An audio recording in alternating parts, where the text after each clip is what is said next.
Well, I would say that there's a level difference of approximately 2.5 meters from where I'm standing to that small clearing below.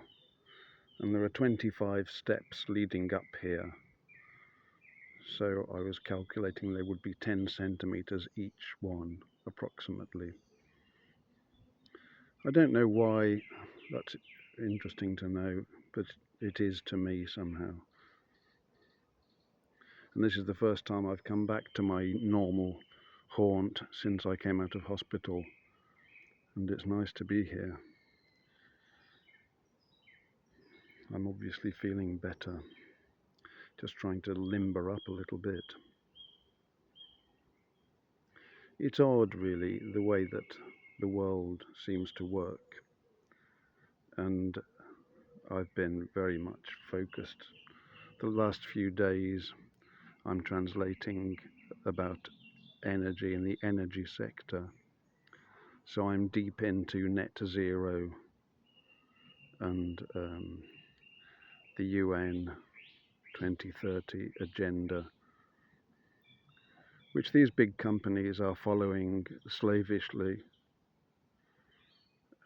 because they're being paid to do so. The more accurately they parrot the guidelines, the more big contracts they're going to see coming onto the desk. So it's good business, really, to implement all those things and to talk about them.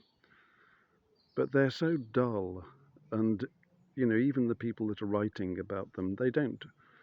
I think very often they don't understand. They don't really accept the narrative. They're just going through the motions, and I have to translate this stuff continually, and I don't believe it at all. All this protecting the environment at great expense and great effort, because I've come to believe that the environment is controlled by God and He can heal it. I sometimes think perhaps in a flash, in an instant, if He so chooses.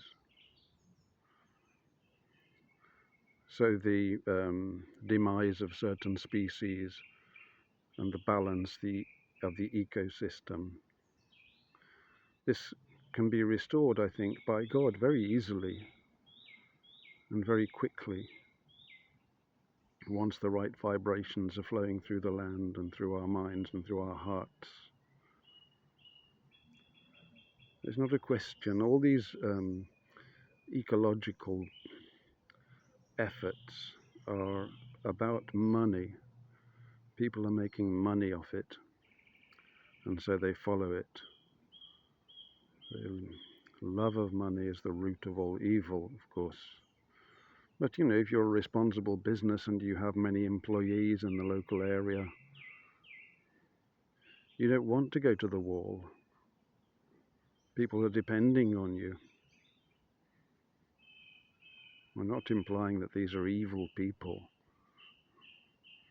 Their actions are expedient.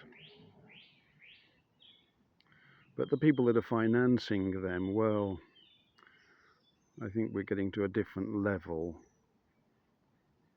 And also because they must know that they're lying. Surely they know that.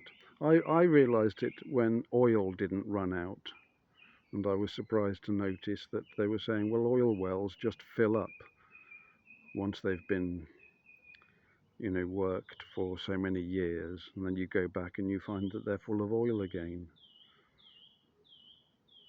I don't know how accurate that is, but I have read it, certainly, and it seems to me to make sense because the Lord is the provider, the earth is the Lord's, it's in His hands, and we're His children. He'll give us what we need. I sometimes even wonder whether those extraordinary buildings that people are claiming are from the Tartarian age could have been produced in a flash by God. I know that's a slightly extreme idea, but it is possible, isn't it, that they just sprang into existence. Or I suppose it would be more rational to assume that there were these tremendous craftsmen in days of old, and their hands were guided by the hand of God. So the work flowed, and I was reminded, on thinking of this concept, of my father. Was very impressed in his youth by a master craftsman in the family whose name was Mr. Dougal, and he was a fierce character, but a tremendous woodworker, I think, was his trade.